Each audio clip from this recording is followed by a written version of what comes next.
میں محبت حسین پہ خاص کر دیا، محبت اہل بیت پہ پیدا کر دیا. دعائیں دو اپنی ماں اپنے ماں باپ کو دعائیں دو جن کی نیکیوں کے سبب سے، جن کے اعمال اور اچھائیوں کے سبب سے تم اہل بیت کی محبت پر پیدا ہو گئے.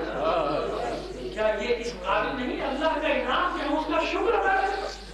حسین شکر ادا کر رہا ہے، علی شکر ادا کر رہا ہے، زیر خنجر مناجات کر رہا ہے. اللہ کی حسین پالنے والے شکر کرتا ادا کرتا ہوں، تیرا حمد بجا لاتا ہوں اس انعام پر جو تو نے مجھے دیا. تو وہ تو شکر ادا کر رہے ہیں، اس لیے مصیبتیں اٹھا رہے ہیں، ساری مصیبتیں اٹھا رہے ہیں. لوگ فاطمہ جو قربانیاں دے تو وہ ماں اپنے بچے کو کیسے پالے گی؟ وہ بھی اس بچے کو جس کے بارے میں یہ معلوم ہو جائے کہ 3 روز کا پیاسا اس کے گردن سے ذبح کر دیا جائے، کیسے پالے گی اس کو؟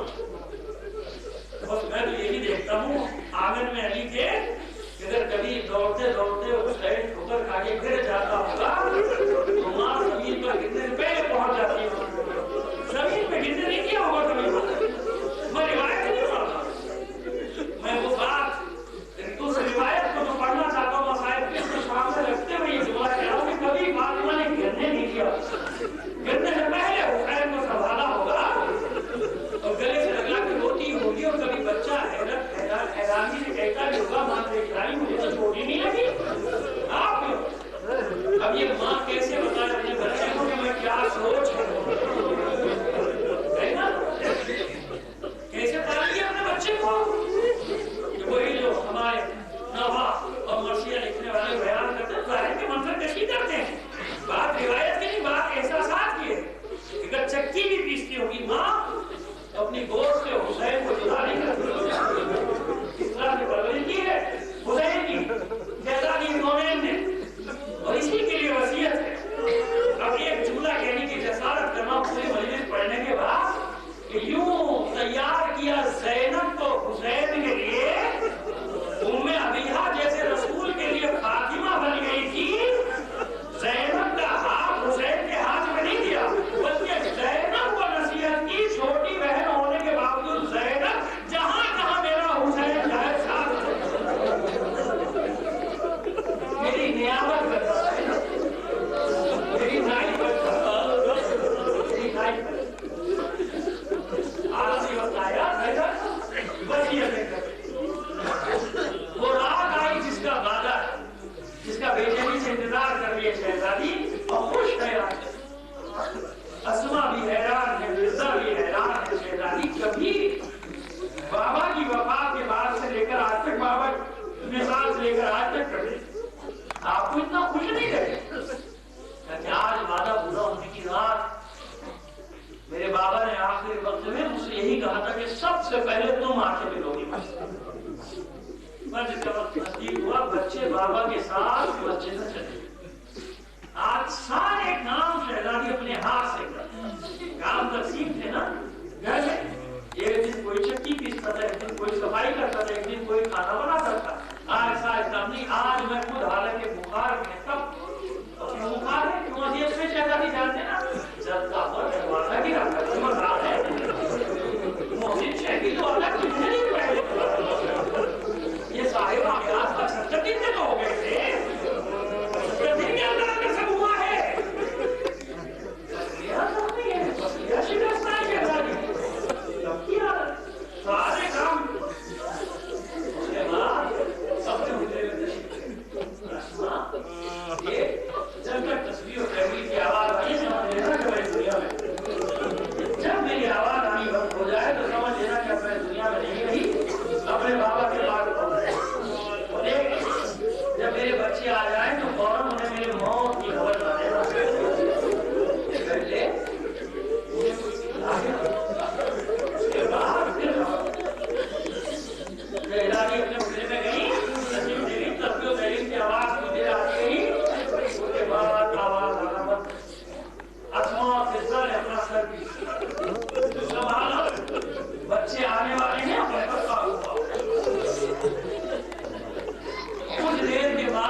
سازشوں سے ان کے شر سے مومن کو محفوظ فرمائے. دنیا میں جہاں کہیں بھی مسلمان اور مومن حقیقی جد و جہد